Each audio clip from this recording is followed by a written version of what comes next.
Hello बच्चों, let's see the question कह रहा है कि what is the percentage ionisation of 0.01 molar HA। तो HA क्या होता है बेटा? मेरा वीक एसिड होता है और किससे किस डिस्ट्रीब्यूट होता है बेटा? मेरा ये H पॉजिटिव और A नेगेटिव आयन की फॉर्म में डिस्ट्रीब्यूट होता है। तो इसकी इनिशियल कंसंट्रेशन हम 0 मान लेते हैं तो 0 0 हो जाएगा बेटा। और डिग्री ऑफ डिसोसिएशन या फिर आयनाइजेशन हम क्या मान लेते हैं बेटा? अल्फा है ना।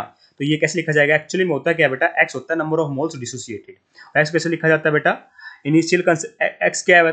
X होता है नंबर ऑफ मोल्स डिसोसिएटेड। और अल्फा क्या होता है बेटा? Number of moles dissociated by initial concentration. तो इसलिए एक्स की सी अल्फा लिख सकता हूं बेटा। तो यहाँ मैंने ऐसे सी अल्फा इसलिए लिखा है क्योंकि यहाँ मैंने मान लिया कि एक्स मोल डिसोसिएट हुआ है तो सी अल्फा आ गया बेटा। तो ये सी अल्फा हो जाएगा, ये सी अल्फा हो जाएगा, है ना।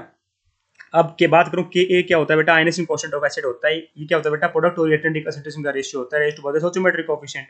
यहाँ पे concentration of H positive, concentration of A negative divide by concentration of HA आ जाएगा बेटा। ठीक है, तो ये वैल्यू कितनी दे रखी है? 10 की पावर -4 दे रखी है। Concentration of H positive C alpha दे रखा है, concentration of A negative C alpha दे रखा है, कंसंट्रेशन ऑफ H से कितना सी कॉमन ले लो बेटा, 1 माइनस अल्फा हो जाएगा ना। पर बेटा यहाँ पे आप क्या नहीं कर सकते? नेगलेक्ट नहीं कर सकते। जनरली हम क्या करते हैं? 1 माइनस अल्फा को 1 लिख देते हैं।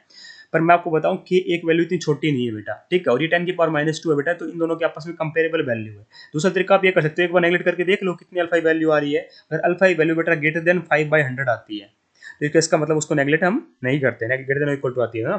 ठीक है, इस केस में मैं आपको बता दूं बेटा, इन दोनों की वैल्यू आपस में कंपेरेबल है, 10 की पावर -4 और 10 की पावर -2। तो इसको हम उन्हें क्या नहीं करेंगे बेटा? नेगलेक्ट नहीं करेंगे। तो अल्फा यहाँ से निकाल लेंगे। कैसे निकालेंगे? 10 की पावर -2 हो गया बेटा, किसी एक सी से सी काट दो बेटा, तो ये ऊपर आ जाएगा बेटा मेरा C alpha square divide by 1 minus alpha. ठीक है, तो 10 की पावर -2 4 रखो बेटा। सी की वैल्यू कितनी है? 10 की पावर -2 इंटू में alpha square divide by 1 minus alpha आ जाएगा बेटा। तो ये हो जाएगा 10 की पावर -2। तो यहाँ से आ जाएगा बेटा मेरा अल्फा स्क्वायर माइनस 10 की पावर -2 अल्फा, है ना, वन और प्लस 10 की पावर -2। ये आ जाएगा बेटा ना, इसे सोल्व करने पर।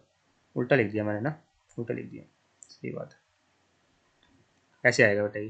ये बन गई बेटा मेरी क्वाड्रेटिक इक्वेशन, है ना। अब इसे सोल्व करेंगे तो अल्फा वैल्यू कितनी आएगी बेटा मेरी? ये आती है 0.095। ठीक है, और अब परसेंटेज अल्फा के लिए हम क्या करेंगे बेटा? 9.5% हो जाएगा। Hence option number A is 1 is perfectly correct here. I hope you understand the answer. Thank you so much.